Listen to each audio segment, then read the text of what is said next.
when we're on course, and part of the videos we've done already, there's been mentions of using a bump and run and learning how to do different clubs, and not just a sand wedge shot, but we haven't really gone specifically into how to do those shots and the setup that's involved and the in-swing things you should think about. So we want to do a video here to go over the bump and run shot and when to use the different clubs, but more specifically how to do it. So we're going to go through and go over the setup pieces and the in-swing pieces for the shots when you're around the green or that high sand wedge shot is not appropriate. So we'll go through each one of these and show you how to do it. Okay. So from the down the line view, a couple of things that are relevant. Big picture wise, what I want you to imagine is that we're going to hit these bump and run style shots just like a putt. So when I have someone here with me in person, I'll have them pull their putter out and take a setup to the ball with a putter compared to their chip shot. And what do? Well, if I had my putter in my hands, the shaft would be very vertical like this. The ball would be probably somewhere in the middle and my feet would look like this. The hand will be very vertical. This would be my putting setup. When I have them come in for a bump and run, they look more like this usually. So they're farther from the ball, the grip is lower, the handle's lower, ball position might vary. I want you to literally set up and maybe grab your putter out and go like this, like you were going to set up with a putter. And then take that putter out and put a 9-iron or 7-iron or 8-iron or whatever club you want to use and make the same setup. So I actually use my putter grip, that's optional, but the shaft should be very vertical, almost to the point where the heel's off the ground and the toes kind of digging a little. So it's way up in the air like this. I like it with a putter grip, with the grip more in my palm like so. The only adjustment to the putting setup that I would do is I wouldn't have my feet as wide as I normally make a putt.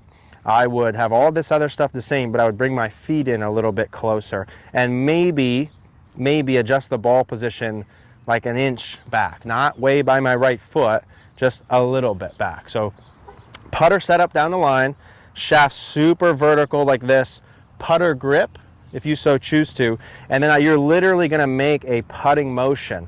I feel like I'm making the same motion as my putter. I'm not doing a chip shot like this.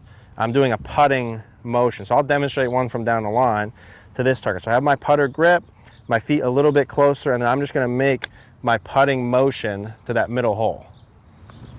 So from the face-on angle, the same pieces as down the line of I'm taking my putting setup. So I'm shaft super vertical, feet a little bit closer, ball position middle. Now the one piece from this side, a couple things to notice. One, I'm not leaning the shaft very far forward. Listen, can you do a bump and run shot where the ball goes back and you lean the shaft forward and hit a little bump and run chip shot? Absolutely you can. But to me that's more variables than we need, and the loft is not constant enough. I like when you come in here, and I like it because it works better for most people, the shaft when you take your setup is very much vertical or just leaning slightly forward. It's not up here like this. Ball position is middle-ish in the middle of my feet, or just maybe slightly back, but not in line with my right toe. And I'm going to make the same in-swing motion here as before. Putter motion, ball position neutral, and then I'm making literally what feels like a putting stroke to me. I'm not adding hinge when I go back on either side. I'm just making a normal putt motion, and I'll go to the same target here. So putter grip, shaft super vertical, and then just kind of a nice rocking putting motion for my little bump and run shot. Now, I'm doing this with a 9-iron. Usually I'll recommend when people come in that they have two different options for this. So let's say you chip with your sand wedge for normal shots, and then you would choose two clubs for these bump and run shots. I like 9-iron, 7-iron. 9-iron rolls out, but it's not crazy. 7-iron rolls out a lot. So I have two different kind of short, medium, long options. Some people like pitching wedge 8-iron, 8-iron, 6-iron, doesn't matter. But two different options for the bump and run shots, putt style. You can do different forms, and we can go over that at a later date, but the putt style works super easy.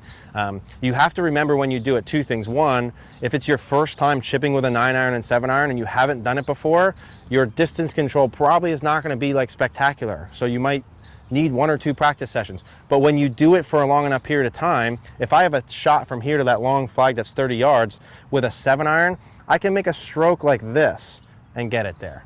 With a sand wedge, it would be like this.